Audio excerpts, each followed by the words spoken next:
साथियों, भारतीय विद्यार्थी मोर्चा ये सभी संगठन का फाउंडेशन ऑर्गेनाइजेशन बनाया जा सकता है। फाउंडेशन ऑर्गेनाइजेशन बनाया जा सकता है।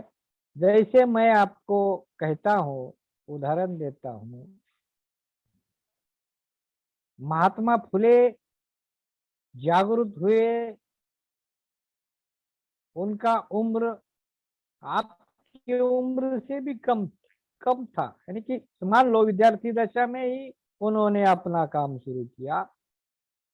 बाबा साहब ने 22 साल की उम्र में अपना काम शुरू किया। बिल्कुल उसी तरह 16वें साल में छत्रपति शिवाजी महाराज ने अपना काम स्वराज्य का शुरू किया। बिल्कुल उसी तरह हमारे जो विद्यार्थी है, ये विद्यार्थी सामाजिक समस्या को समझ रहे हैं, जान रहे हैं, और केवल जान नहीं रहे, इनको एहसास हो रहा है, और एहसास होने से ही वो समाज के प्रति बहुत गंभीर रूप से समाज के लिए काम करने को तैयार हो रहे हैं। ये जो बात है, ये आने वाले समय में भारत में क्रांति होगी। कैसे होगी, ये इसका जीता जागता सबूत बन चुका है। साथियों, 1950 के पहले अगर देखा जाए तो भारत बहुजन समाज में विद्यार्थी नहीं था। बहुत गिने चुने लोग पढ़ाई लिखाई करते थे, वो भी अंग्रेज आने की वजह से, ब्रिटिश के कार्यकाल में। उसके पहले बहुजन समाज में कोई विद्यार्थी ही हुआ नहीं करता था। क्यों हुआ नहीं करता था? क्योंकि ब्राह्मणों ने, जो ब्राह्मणिकल सिस्टम है, इन सिस्टम ने हमें पढ़ाई लिखाई करने पर पाबंदी लगाई थी, कानूनन पाबंदी लगाई, यानी कि शिक्षा, शस्त्र और संपत्ति पर पाबंदी लगाई थी बहुजन समाज के। पाबंदी, शिक्षा पर पाबंदी, शस्त्र धारण करने पर पाबंदी। मतलब है, बहुजन समाज से कोई राजा नहीं बनना चाहिए, इसके लिए शस्त्र को पाबंदी बनाई। क्योंकि बहुजन समाज के लोग शस्त्र चलाने में बहुत ही माहिर थे। इसका जीता जाता सबूत दिया जा सकता है। जो भीमे कोरेगांव की लड़ाई, ये बहुत बड़ा सबूत है। 500 मूल निवासी लोगों ने 28,000 पेशवा को पराजित किया।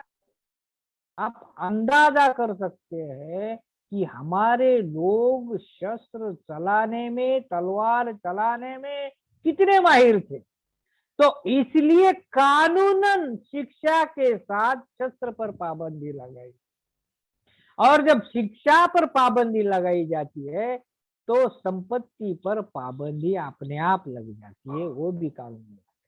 तीनों कारणों को बाबा साहब आम्बेडकर ने, फुले शाहू आम्बेडकर के जो आंदोलन का परिणाम है, नतीजा है, निचोड़ है, उसको संविधान में लाया और हमें शिक्षा का अधिकार दिया। शस्त्र धारण करने के अधिकार के बदले हमको राइट टू वोट दिया, वोट का अधिकार दिया, और संपत्ति धारण करने का अधिकार दिया। संपत्ति धारण करने का अधिकार केवल पुरुषों को नहीं, महिलाओं को भी दिया। महिलाओं को इतना दिया, महिलाओं को अपने पिता के संपत्ति में भी हिस्सा और पति के संपत्ति में भी ऐसा डबल हिस्सा महिलाओं को दिया। क्योंकि महिलाओं का सबसे ज्यादा दमन ब्राह्मणों ने किया। उसके कारण जो है, ये मैं यहाँ वक्त के हिसाब से आपके सामने पेश करना नहीं चाहता ज्यादा डिटेल। तो मैं ये पार्श्वभूमि क्यों आपको बताना चाहता हूँ, वो इसलिए बताना चाहता हूँ कि हमारी गुलामी बहुत दीर्घजीवी इसलिए हुई थी। गुलामी का मूल कारण शिक्षा है। अगर आपको आजाद होना है तो शिक्षा, और शिक्षा के बाद आपको जो ज्ञान प्राप्ति होगी, उस ज्ञान का और क्रांति का संबंध है। ज्ञान से ही क्रांति होती है और अज्ञान से प्रतिक्रांति होती है। ये बात विद्यार्थियों ने अपने दिल और दिमाग में फिक्स करना चाहिए। अज्ञान में जो प्रतिक्रांति होती है वो हिंसक होती है, और ज्ञान में जो क्रांति होती है वो अहिंसक क्रांति होती है। ये आपने पक्का निर्धारण करना। तो बाबा साहब ने संविधान के माध्यम से हमारे जितने महापुरुष थे, उनका काम एक संविधान के दायरे में हमको दिया, और उन संविधान की वजह से हमें शिक्षा मिली, और शिक्षा मिलने के बाद हमारे बहुजन समाज में विद्यार्थियों का निर्माण हुआ। अबे देखो, पहले बहुजन समाज अनपढ़ था, सभी लोग अनपढ़ थे। ये जो भीमा कोरेगांव के लोग थे 500 लोग, वो अनपढ़ थे। अनपढ़ थे, लेकिन उनको हमारा शत्रु कौन है, मित्र कौन है, इसको वो सजग थे, इसलिए वो लड़ाई जीते। आज के तारीख में शिक्षा के अभाव से, यानी कि सोशल एजुकेशन के अभाव से, हमारे बहुजन समाज के विद्यार्थियों को हमारा शत्रु कौन है, मित्र कौन है, इसका पता नहीं है, जो इन कार्यक्रम के माध्यम से बताया जाता। तो इस तरह से हमें शिक्षा मिली। शिक्षा के माध्यम से बहुजन समाज में जो अनपढ़ लोग थे, अनपढ़ लोगों के बजाय क्या क्या उथल पुथल शिक्षा के माध्यम से हुआ, मैं ये आपको बताना चाहता हूं। देखो, आपको शिक्षा मिली, शिक्षा के माध्यम से विद्यार्थियों का निर्माण हुआ, शिक्षा के माध्यम से नेता वर्ग का निर्माण हुआ, शिक्षा के माध्यम से कर्मचारी वर्ग निर्माण हुआ, शिक्षा के माध्यम से डॉक्टर, एडवोकेट, प्रोफेसर, टीचर वर्ग का निर्माण हुआ, शिक्षा के माध्यम से क्लास 1, क्लास 2, क्लास 3, क्लास 4 वर्ग का निर्माण हुआ, शिक्षा के माध्यम से आईएएस, आईपीएस, आईआरएस वर्ग का निर्माण हुआ। इतना बड़ा वर्ग शिक्षा के माध्यम से वर्ग निर्माण हुआ, और इतना बड़ा वर्ग का निर्माण होने का जो फाउंडेशन है वो विद्यार्थी है। विद्यार्थियों से कर्मचारी हो गए, विद्यार्थियों से आईएएस, आईआरएस, आईपीएस हो गए, विद्यार्थियों से भी डॉक्टर, इंजीनियर, प्रोफेसर, टीचर, यानी कि विद्यार्थी, ये सभी वर्ग जो निर्माण हुआ उसका फाउंडेशन है। कहा विद्यार्थियों का जो संगठन है, ये संगठन सभी संगठनों का बेस संगठन बनना चाहिए। ये विद्यार्थी जब आईएएस बनेगा तो आईएएस का संगठन इसको बनाना होगा, विद्यार्थी डॉक्टर बनेगा, डॉक्टर का संगठन बनाना होगा। उस तरह से विद्यार्थी जब पॉलिटिक्स में जाएगा तो पॉलिटिकल ऑर्गेनाइजेशन उसी विचारधारा पर बनाना चाहिए। इस तरह से भारतीय विद्यार्थी मोर्चा बड़ा व्यापक कार्यक्रम कर सकता है और आने वाले समय में क्रांति कर सकता है। क्या ये बात हमारे विद्यार्थियों को पता है? हमारे विद्यार्थियों को पता नहीं है, हमारे विद्यार्थियों के पेरेंट को भी पता नहीं है, लेकिन ब्राह्मणों को पता है। तो ब्राह्मणों ने क्या किया, विद्यार्थी वर्ग जो निर्माण हुआ, उस विद्यार्थी वर्ग को कैसे खत्म किया जाए, इसका इंतजाम 70 साल में उतना ही किया, बाकी कुछ नहीं ब्राह्मण। और विद्यार्थी निर्माण ही नहीं आने वाले समय में होना चाहिए, इसका इंतजाम ब्राह्मणों ने लिबरलाइजेशन, ग्लोबलाइजेशन और प्राइवेटाइजेशन, ये जो न्यू इकोनॉमिक पॉलिसी है, ये न्यू इकोनॉमिक पॉलिसी ये संविधान को डिस्ट्रॉय करने की पॉलिसी। संविधान जलाने से नहीं खत्म होगा, संविधान जलाने से नहीं खत्म होगा। संविधान, ब्राह्मण इन पॉलिसी को लागू करके संविधान रियली खत्म होगा। हमारे लोग टेक्निकल सोचते, संविधान जलाया, संविधान जलाया, संविधान 9 अगस्त को 2019 को जलाया, ब्राह्मणों ने जलाया, ये टेक्निकल मुद्दा है। लेकिन संविधान खत्म जलाने से नहीं होता, संविधान खत्म लिबरलाइजेशन, ग्लोबलाइजेशन और प्राइवेटाइजेशन से खत्म। तो संविधान ने जो दिया वही न्यू इकोनॉमिकल पॉलिसी का जो संविधान है, जो कानून तैयार किए हैं, उस कानून से संविधान अपने आप खत्म हो गया। अभी संविधान खत्म हो गया, इसका मतलब ये है आपकी शिक्षा खत्म हो गई, आपका प्रतिनिधित्व खत्म हो गया, आपका रिजर्वेशन खत्म हो गया। And reservation in every democratic institution से खत्म हो। अगर रिजर्वेशन एवरी डेमोक्रेटिक इंस्टीट्यूशन से खत्म हो गया, इसका मतलब है आपका प्रतिनिधित्व खत्म हो। हमारे विद्यार्थियों को पता नहीं है।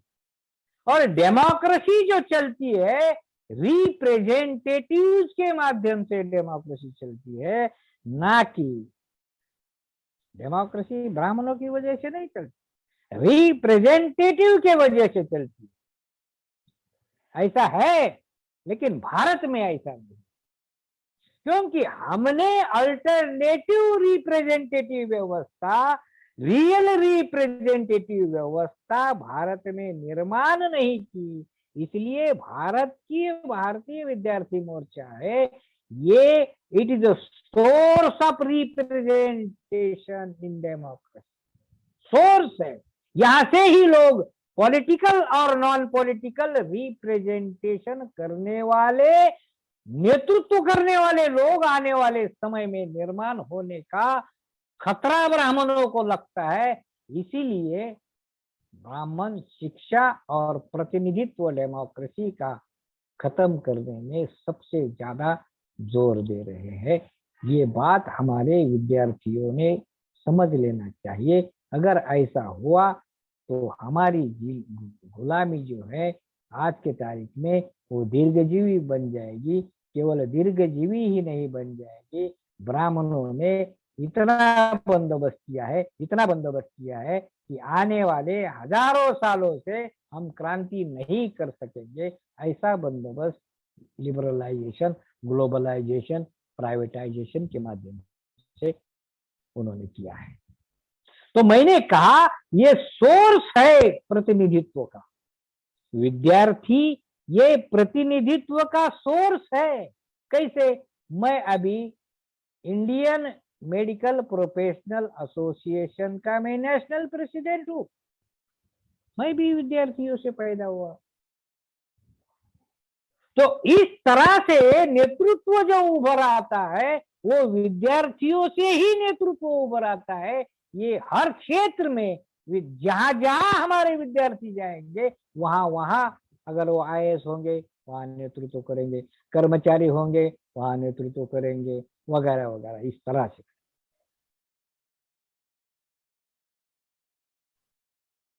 तो शिक्षा का कंट्रोल किया, शिक्षा महंगी की, हमारे लिए शिक्षा खत्म हो गई। इस पर ज्यादा मैं, वो अलग मुद्दा है, डिटेल नहीं। प्राइवेटाइजेशन में बहुजन समाज का शिक्षा में जो विद्यार्थियों का प्रतिनिधित्व है, टीचरों का जो प्रतिनिधित्व है, हेड ऑफ द डिपार्टमेंट का जो प्रतिनिधित्व है वो खत्म हो गया, रिजर्वेशन खत्म हो गए, सब कुछ खत्म। तो इस तरह से ये गंभीर विद्यार्थियों को सब बातें समझना, जानना और इसकी गंभीरता समझना बहुत ही इंपॉर्टेंट है। तो संविधान की वजह से हम हैं, तो हमारे विद्यार्थी नेता ना बन सके, हमारे विद्यार्थी आईएएस ना बन सके, इसलिए ब्राह्मणों ने यूपीएससी को बाईपास किया और लेटरल एंट्री से ब्राह्मण और उच्च वर्णीय लोग है आराम से डायरेक्ट ज्वाइंट सेक्रेटरी बनते, डायरेक्ट ज्वाइंट सेक्रेटरी। अभी यहां से क्या होगा कि ब्राह्मणों का जो ये लेटरल एंट्री का सिद्धांत है, इसका मतलब है ब्राह्मणों को कोई परीक्षा ही नहीं होगी। हमारे लिए परीक्षा होगी, हमारे लिए कॉम्पिटिटिव एग्जाम होगा, ब्राह्मणों के लिए देश में कोई परीक्षा नहीं होगी। तो इस तरह से ये जो कंस्पिरेसी चल रही है, षड्यंत्र चल रहा है, इस षड्यंत्र को हमें समझना बहुत जरूरी है।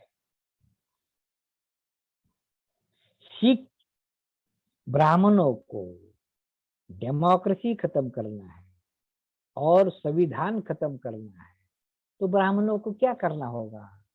संविधान को जलाना है, इसका मतलब संविधान खत्म करना नहीं है।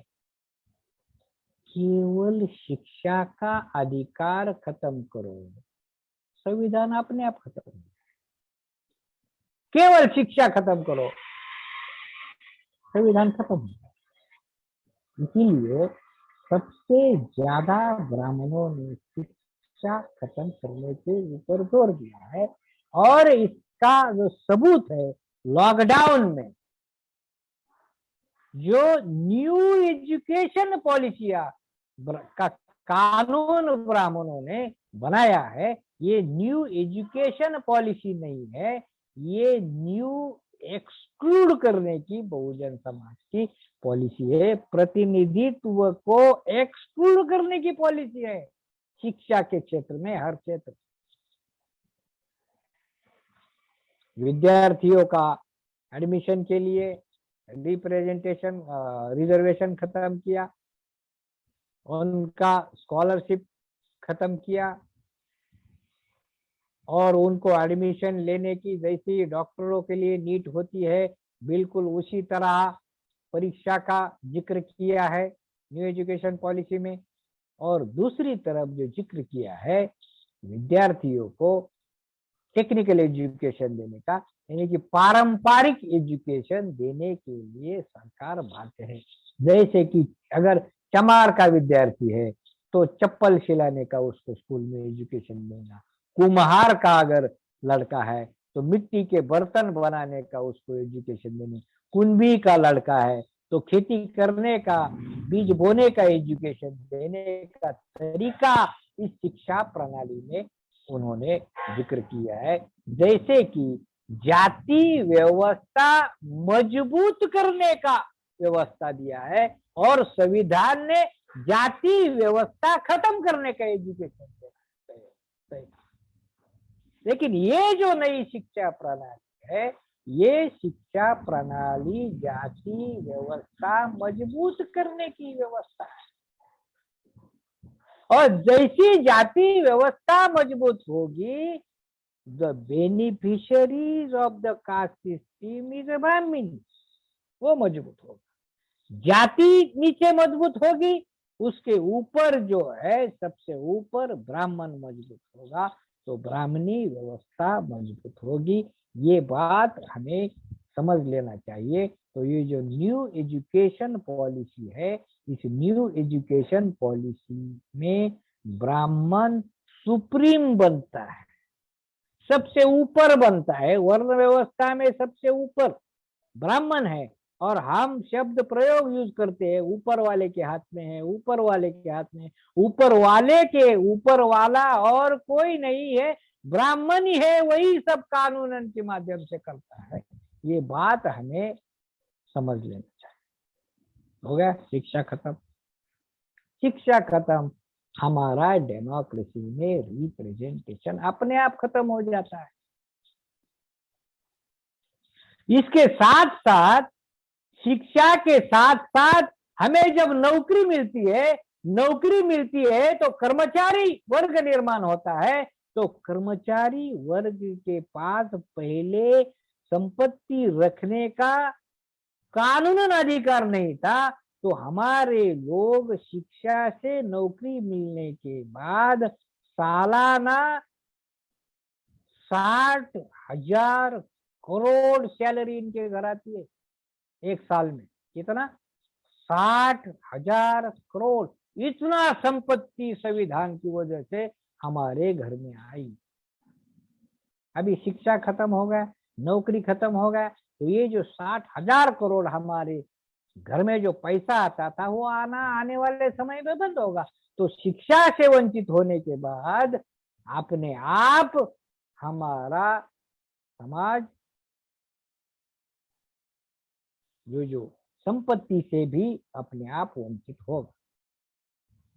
इसका मतलब ये है हमारा समाज आने वाले समय में संविधान ऑन पेपर होते हुए भी ब्राह्मणों का गुलाम बनेगा।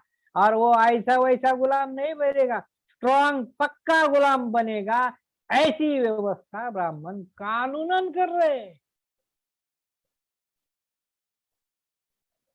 एससी के प्रतिनिधि संसद में है, एसटी के प्रतिनिधि संसद में है, ओबीसी के प्रतिनिधि संसद में है, माइनॉरिटी के प्रतिनिधि संसद में है, फिर भी संसद में ऐसे कानून पास हो रहे हैं। इसका क्या कारण?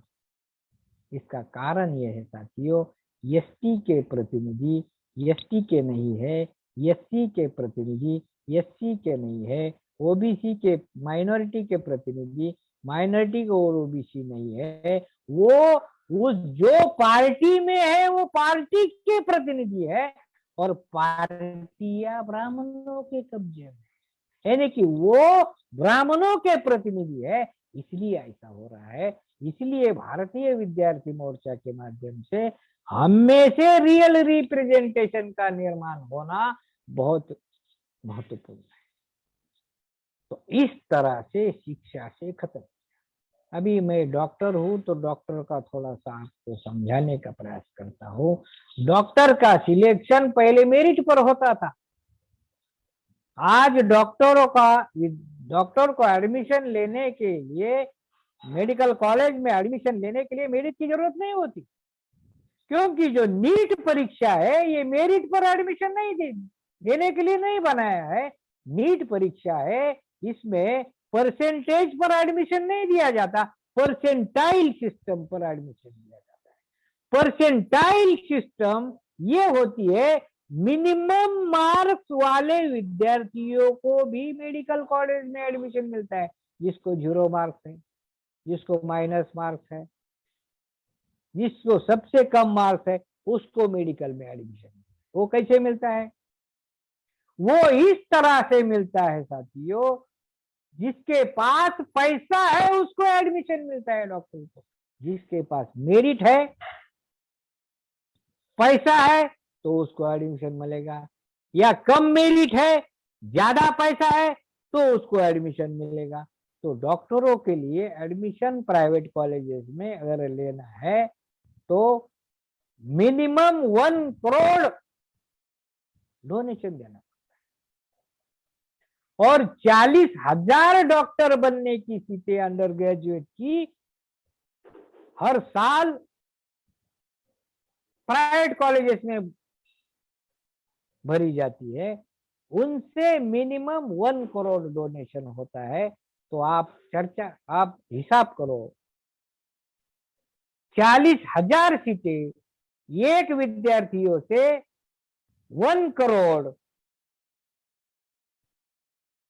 1 करोड़ डोनेशन। तो हर साल नीट के माध्यम से 40,000 करोड़ का ओपन फ्रॉड होता है। तो नीट के माध्यम से करप्शन बढ़ गया क्या कम हो गया? और सरकार ये कहती है करप्शन, एडमिशन में जो करप्शन है उसको कम कर दे। कम नहीं किया, उसको लीगलाइज किया, इतना भयानक होता है। तो साथियों, नीट में जो एडमिशन होता है वो इस तरह से होता है। 2019 का जो एडमिशन है उसका मैं डाटा आपको बताता हूँ डॉक्टर का। तो जो कॉम्पिटिटिव एग्जाम होता है, कॉम्पिटिटिव एग्जाम से विद्यार्थियों को हायर एजुकेशन से कैसे वंचित किया जाता है, ये इसका सबूत है। And education is the only higher education, is the only higher education. 10वीं 12वीं ग्रेजुएट पोस्ट ग्रेजुएट ये कोई एजुकेशन है? Higher education is the only education. क्यों ये ऐसा है? क्योंकि डॉक्टर बाबा साहब कहते हैं हायर एजुकेशन के से विद्यार्थियों में जो जाति का न्यूनगंड होता है वो खत्म होता है, इंफीरियोरिटी कॉम्प्लेक्स खत्म हो जाता है।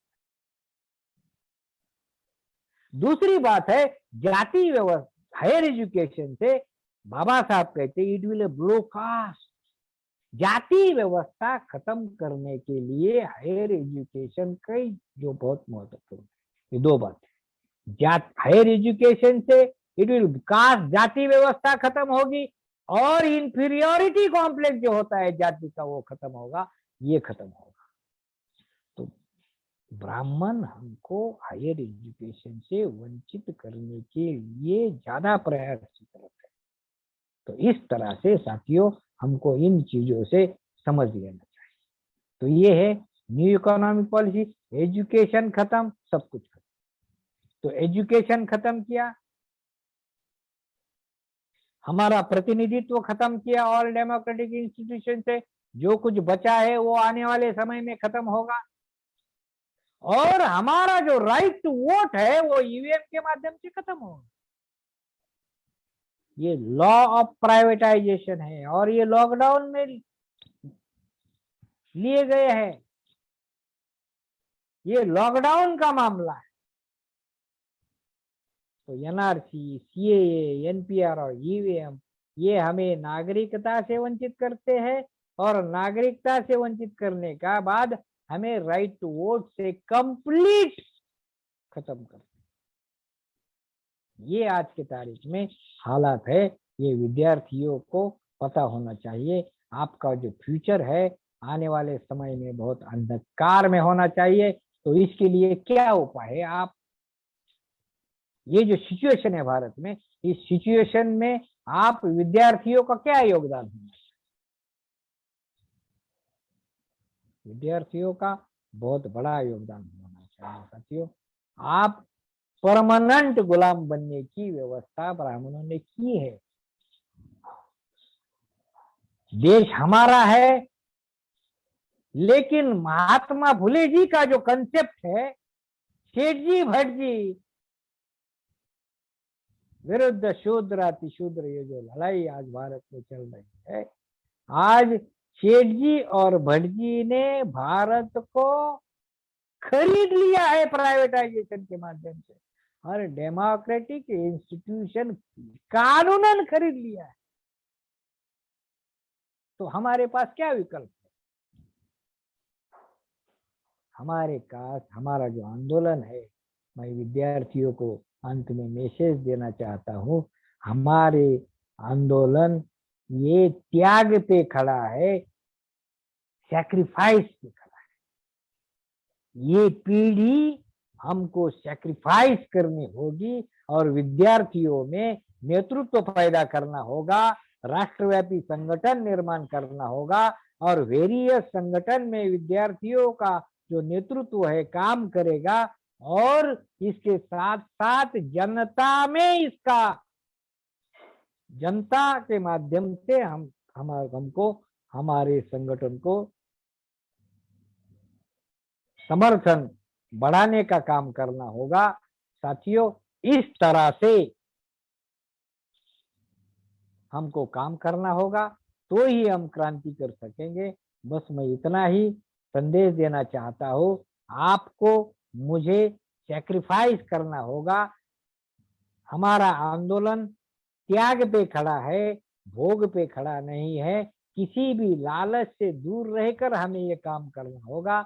आप विद्यार्थी इसी वर्तमान आपका जो उम्र है, इसी उम्र में आप अगर सैक्रिफाइस करेंगे तो सैक्रिफाइस की कीमत क्रांति में बदल जाने में वक्त नहीं लगेगा। बस ऐसा करेंगे। इसी आशा विश्वास के साथ मैं यही रुकता हूँ। आपने मुझे बोलने का, मार्गदर्शन करने का मौका दिया। बस मैं यही रुकता हूँ। धन्यवाद। जय मुरली।